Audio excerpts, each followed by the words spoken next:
Hello बच्चों, चलिए आज हम लोग केमिस्ट्री का फर्स्ट चैप्टर स्टार्ट करेंगे, that is chemical reaction and equation. ये हमारे केमिस्ट्री का फर्स्ट चैप्टर है। ये स्टार्ट करने से पहले हम लोग थोड़ा सा बेसिक जान लें, that is the changes. Changes किसे कहते हैं? आसपास हमारे जितने भी बदलाव आते हैं उनको हम लोग कहते हैं चेंजेस। ये जो चेंजेस होते हैं वो दो प्रकार के होते हैं, एक होता है फिजिकल चेंज और दूसरा होता है केमिकल चेंज। फिजिकल चेंज जो है वो ऐसा कोई भी चेंज जिसमें कोई नई चीज ना बने, किसी भी प्रकार का अगर कोई बदलाव आ रहा है और उसमें कोई नई चीज नहीं बन रही है, that means it is a physical change. और केमिकल चेंज किसे कहते हैं? जिसमें किसी भी प्रकार का न्यू सब्सटेंस फॉर्म हो, अगर कोई नई चीज बन रही है, it means that is a chemical change. For example physical change में तुम्हारा आता है, दैट इज अ एग्जाम्पल मैंने यहाँ दिया हुआ है, that is melting of ice. Ice जब मेल्ट करती है तो जब आइस के फॉर्म में रहती है तो वो क्या होती है? That is water. अगेन वो मेल्ट करके तब भी वाटर ही रही, मतलब उसका केमिकल कंपोजिशन चेंज नहीं हुआ, पहले भी H2O था, बाद में भी H2O है। इसका मतलब कोई नई चीज तो नहीं बनी ना, it means that is a physical change. उसी प्रकार say that is the rusting of iron. Rusting of iron जो है that is a chemical change. Rusting of iron, यहाँ पे जब iron that is a Fe, formula होता है Fe, और that is a somewhat greyish in colour, right. और जब उसमें रस्टिंग होती है यानी उसमें जंग लगती है तो that becomes reddish brown in colour और उसका फॉर्मूला चेंज हो जाता है, दैट इज FeTO3। तो ये जो है रस्टिंग यानी नई चीज बन गई, राइट। तो that is a chemical change. एक और एग्जांपल से समझते हैं। एक लकड़ी लिया, लकड़ी को हमने काटा। जब लकड़ी को काटते हैं तो काटने के बाद भी तो वो लकड़ी ही रही, कोई नई चीज तो बनी नहीं, it means that is a physical change. और अगर हमने उस लकड़ी को जला दिया, अगर हमने उसको जला दिया तो that becomes a carbon ash, तो that is a chemical change. Okay, तो this is a physical and chemical change. Physical change में किसी भी नई चीज नहीं बनती है, no new substance is form, and in a chemical change always a new substance is form, that we call it the chemical change. यहाँ पे मैंने व्हाइट बोर्ड पे लिखा हुआ है, मैं थोड़ा साइड हो जाती हूँ, आप लोग चाहें तो इसको स्क्रीनशॉट लेके इसको आप नोट डाउन कर सकते हैं। अभी हमने केमिकल रिएक्शन पढ़ा, अब हम लोग देखते हैं characteristics of chemical reaction. Characteristics of chemical reaction का मतलब है कि यहाँ पे जब केमिकल रिएक्शन होती है तो क्या चेंजेस या क्या चीज़ हमें कैरेक्टरिस्टिक्स दिखेंगी जिससे हम लोग बोलेंगे कि केमिकल रिएक्शन हो रहा है, राइट। तो यहाँ पे the first one that is the formation of precipitate. Precipitate का फॉर्मेशन। अब प्रेसिपिटेट क्या होता है?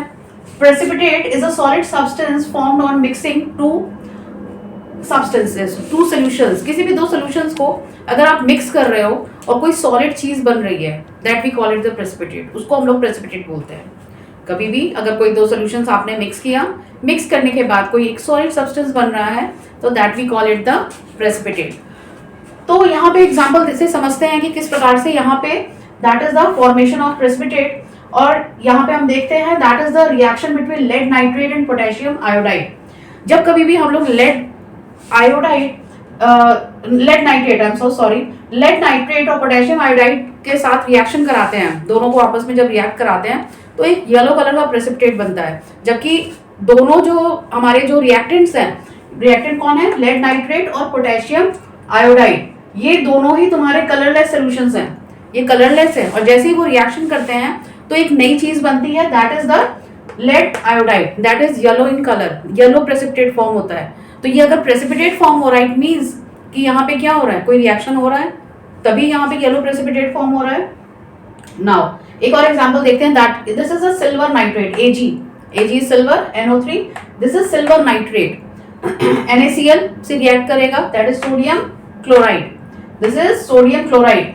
जब ये दोनों आपस में रिएक्ट करते हैं, दोनों ही कलरलेस हैं, और उसके बाद यहाँ पे एक प्रेसिपिटेट फॉर्म हो रहा है, that is of silver chloride. Silver chloride का यहाँ पे एक प्रेसिपिटेट फॉर्म हो रहा है, और यहाँ पे NaNO3 that is the sodium nitrate. Na stands for sodium, sodium nitrate यहाँ पे बन रहा है। और ये जो AgCl है, आप कुछ देख लो, सोल्यूशन को जब आप रख दोगे तो थोड़ी देर बाद आप देखोगे कि उस सोल्यूशन में ये जो AgCl है वो नीचे की तरफ बैठ जाता है, सेटल डाउन हो जाता है। तो प्रेसिपिटेट जो यूजुअली सॉलिड होता है तो वो धीरे धीरे सेटल डाउन हो जाता है। Okay, now the next example है, ये देखो barium chloride, this is BaCl2, barium chloride, और ये रिएक्ट कर रहा है that is with the sodium sulphate Na2SO4, sodium sulphate के साथ रिएक्शन कर रहा है। और ये सोडियम के साथ रिएक्ट करता है तो बनाता क्या है, that is the barium sulphate. This barium sulphate is again a white precipitate, ये भी एक व्हाइट प्रेसिपिटेट है। और अब अगर आप सोल्यूशन को एज इट इज रख दोगे तो ये जो बेरियम सल्फेट नीचे सेटल डाउन हो जाता है, ठीक है, व्हाइट कलर की लेयर आ जाती है, सेटल डाउन हो जाता है, that is a white precipitate plus NaCl, और NaCl का फॉर्मेशन होता है, ठीक है। तो अगर कोई भी दो सब्सटेंसेस अगर रिएक्ट कर रहे हैं तो वहां पे अगर किसी प्रकार का कोई प्रेसिपिटेट फॉर्म हो रहा है तो इसका मतलब वहां पे कोई केमिकल रिएक्शन हुआ, इसी वजह से प्रेसिपिटेट फॉर्म हो रहा है, राइट। अब इसके बाद दूसरी कैरेक्टरिस्टिक्स है, दूसरी कैरेक्टरिस्टिक है that is the evolution of gas. कोई गैस निकले, मतलब आपने कोई रिएक्शन कराया, कोई दो चीजों को मिक्स किया, कोई भी दो सब्सटेंसेस को मिक्स किया और वहां पे गैस इवॉल्व हो रही है, कोई गैस निकल रही है, इट मीन्स कि वहां पे कोई रिएक्शन हुआ है तभी वहां पे गैस इवॉल्व हो रही है, ठीक है। तो for example that is Zn plus H2SO4, Zn stand for zinc and H2SO4 that is the sulphuric acid. Zinc और सल्फ्यूरिक एसिड, जब जिंक और सल्फ्यूरिक एसिड रिएक्ट करते हैं that will form the zinc sulphate, this is zinc sulphate. और यहाँ से कौन सी gas निकल रही है, that is a hydrogen gas, hydrogen gas निकल रही है यहाँ पे। और ये जो हाइड्रोजन गैस है उसको हम लोग एरो के द्वारा दिखाते हैं, ये देखो एरो के द्वारा दिखाया जाता है जब कभी भी कोई भी इवोल्यूशन ऑफ गैस होता है, अगर हमें रिप्रेजेंट करना पड़ता है किसी भी रिएक्शन में, तो हम लोग यहाँ पे उसको एरो के द्वारा ऊपर की तरफ एरो करते हैं। और अगर हमें प्रेसिपिटेट का करना होता है तो हम लोग डाउनवर्ड एरो ऐसे शो करते हैं, ठीक है। ये केमिकल रिएक्शन में हम लोग का प्रेजेंटेशन होता है। अब यहाँ पे एक और एग्जांपल है that is CaCO3, this is a calcium carbonate. Calcium carbonate जब रिएक्ट करता है that is with the dilute HCl, dilute HCl it means that is a hydrochloric acid, okay. Dilute means उसमें वाटर मिला हुआ है, concentrated and dilute, okay.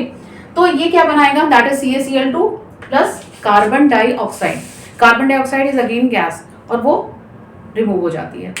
अब सवाल ये उठता है कि यहाँ पे एक क्वेश्चन पूछा जाता है, ये जो निकलने वाली गैस है क्या निकल के बताएगी हमें कि मैं हाइड्रोजन गैस निकल रही हूँ, नहीं।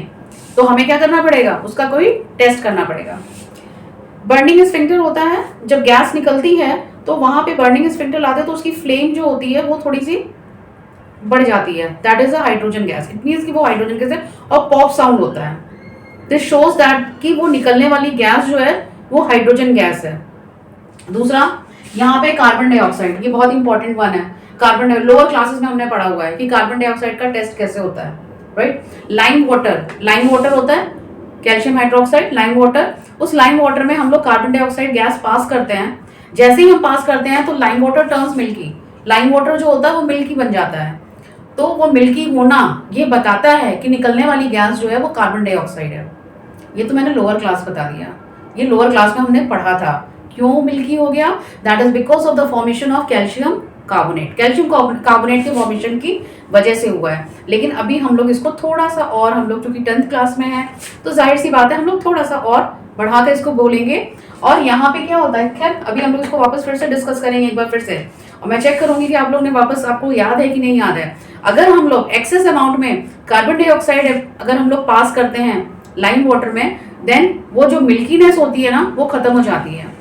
क्यों खत्म हो जाती है, अच्छा मिल्कीनेस आई क्यों थी, मिल्कीनेस क्यों आई थी, that is because of the calcium carbonate, calcium carbonate के फॉर्मेशन की वजह से आई थी। लेकिन जब हमने एक्सेस अमाउंट में फॉर्म किया तो वो जो वो क्या बन जाता है, कैल्शियम हाइड्रोजन कार्बोनेट।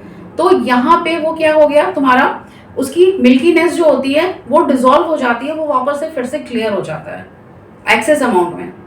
तो जब आपसे क्वेश्चन पूछा जाएगा तो उस क्वेश्चन में जरूर आप ध्यान से देखिएगा कि whether carbon dioxide is supplied in excess amount, क्या वो एक्सेस अमाउंट में सप्लाई किया जा रहा है।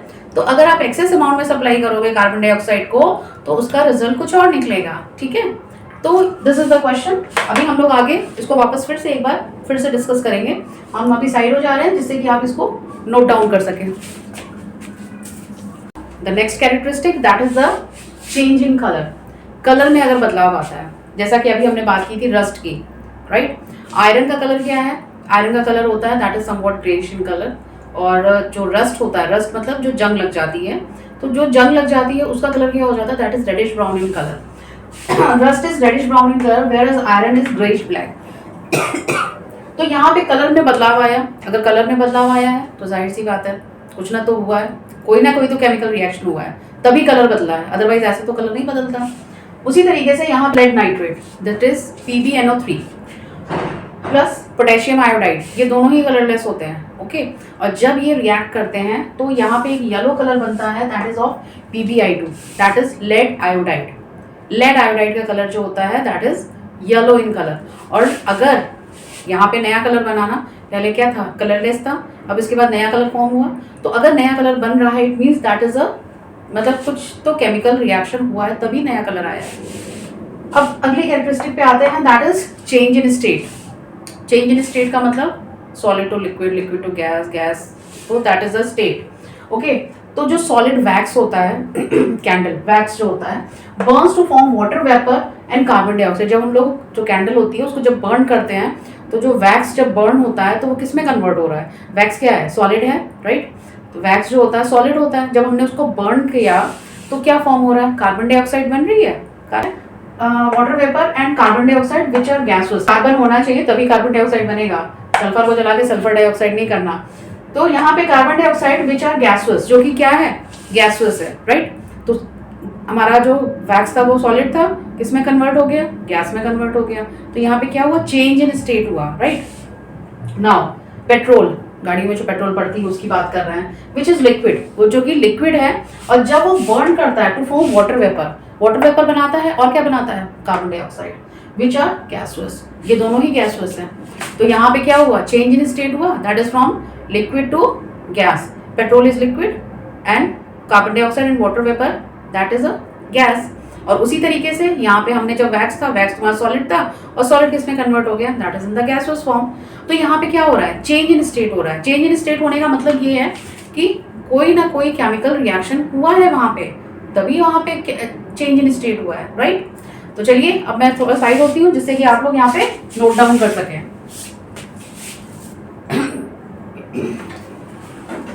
अगला है that is the change in temperature. कहीं पर भी कोई भी केमिकल रिएक्शन हो रहा है तो कुछ टेम्परेचर में बदलाव आता है। टेम्परेचर में बदलाव आने का मतलब या तो टेम्परेचर राइज कर जाए, गर्म हो जाए वो, या तो ठंडा हो जाए, तो that is the change in temperature. अच्छा, इस बेसिस पे हमारे यहाँ पे दो प्रकार के रिएक्शंस होते हैं, एक होता है एक्सोथर्मिक रिएक्शन और दूसरा होता है एंडोथर्मिक रिएक्शन।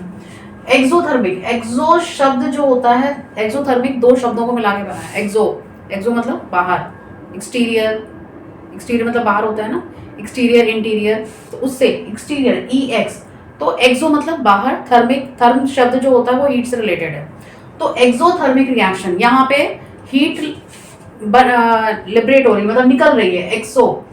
तो इस प्रकार का reaction which are accompanied by rise in temperature, इसमें क्या होता है, राइज इन टेम्परेचर होता है, टेम्परेचर बढ़ जाता है, और those in which heat is evolve, heat evolve होती है, हीट निकलती है, तो जाहिर सी बात है टेम्परेचर बढ़ेगा। तो that is called the exothermic reaction. Exo मतलब निकलना, थर्म शब्द मतलब दैट इज हीट, तो एक्सोथर्मिक रिएक्शन जिसमें कि हीट इवॉल्व होती है, और हीट इवॉल्व होगी तो इसका मतलब वो चीज गर्म होगी, राइज इन टेम्परेचर होगा। For example that is zinc plus sulphuric acid. Sulphuric acid लो टेस्ट ट्यूब में, उसमें जिंक के ग्रैन्यूल्स को डाल दो। जैसे ही आप जिंक के ग्रैन्यूल्स को डालोगे और आप उसको टच करोगे ना, उसको बीकर को या टेस्ट ट्यूब को, तो वो गर्म हो जाएगा। बिकॉज क्यों गर्म हो गया, क्योंकि वो एक्सोथर्मिक रिएक्शन है, उसमें हीट निकल रही है। और ये जो है that is ZnSO4 plus H2, यहाँ पे हाइड्रोजन गैस इवॉल्व हो रही है। एक और एग्जांपल देखते हैं, that is calcium oxide, this we call it the quicklime, इसको क्विकलाइम के नाम से भी जाना जाता है और वो ज्यादा फेमस है नाम। प्लस वाटर, उसको वाटर में ऐड किया तो क्या बना, कैल्शियम हाइड्रोक्साइड, कैल्शियम हाइड्रोक्साइड बना।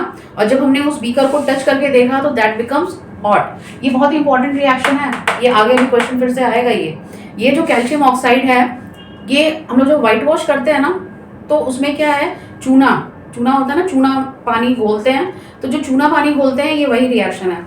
ये कैल्शियम हाइड्रोक्साइड बना, राइट। और जब ये कैल्शियम हाइड्रोक्साइड बनता है तो इसी कैल्शियम हाइड्रोक्साइड को हम लोग जो वॉल होती है तो उस पर करते हैं व्हाइट वॉश, ठीक है।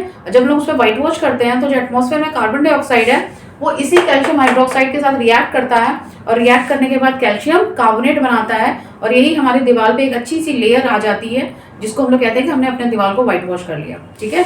तो ये बहुत इंपॉर्टेंट है रिएक्शन, ये क्वेश्चन पूछा भी गया है व्हाइट वॉश वाला, ठीक है। ये अभी हम फिर से डिस्कस करेंगे दोबारा से, एक बार फिर से यही चीज आएगी। अभी तो फिलहाल हम लोग इसको एक्सोथर्मिक रिएक्शन में पढ़ रहे हैं। तो एक्सोथर्मिक रिएक्शन में ये दो रिएक्शंस हो गए। एग्जांपल, जिसमें कि हीट निकल रही है और वो चीज गर्म हो जा रही है। दूसरा है एंडोथर्मिक रिएक्शन। एंडो मतलब अंदर, तो this we call it the endothermic reaction. Reaction which are accompanied by fall in temperature, temperature गिर जाए, टेम्परेचर गिरने का मतलब चीज ठंडी हो जाए, तो are those in which heat absorbed, heat absorb हो रही है, ठंडा हो रहा है, such reactions are called endothermic. ऐसे रिएक्शन को हम लोग क्या कहते हैं, that we call it the endothermic reaction. For example that is barium hydroxide plus ammonium chloride. Barium hydroxide है, उसको हमने अमोनियम क्लोराइड के साथ रिएक्ट करवाया, दैट इज NH4Cl, और बेरियम हाइड्रोक्साइड के साथ अमोनियम क्लोराइड जब रिएक्ट करेगा that will form the barium chloride PaCl2 plus ammonium hydroxide that is NH4OH। जब ये रिएक्शन होगा तो हम लोग जिस बीकर में इस रिएक्शन को करा रहे हैं, आप उसको टच करोगे ना तो वो जो होगा वो ठंडा हमें फील होगा, ठीक है। तो these are the characteristics of chemical reaction. हमने 5 कैरेक्टरिस्टिक्स पढ़ी। अब यहाँ पे 5 जो कैरेक्टरिस्टिक्स हमने पढ़ी, अब इसमें क्या लगता है कि कोई भी रिएक्शन क्या सिर्फ एक ही कैरेक्टरिस्टिक शो करता है? नहीं, ऐसा नहीं है। कई सारे ऐसे रिएक्शंस होते हैं जिसमें एक से ज्यादा कैरेक्टरिस्टिक शो होती हैं। कोई भी रिएक्शन अगर हो रहा है तो कोई जरूरी नहीं है कि सिर्फ एक ही कैरेक्टरिस्टिक शो करे, एक से ज्यादा कैरेक्टरिस्टिक शो करे। फॉर एग्जांपल यहाँ पे देखो Zn plus H2SO4 gives ZnSO4 plus H2।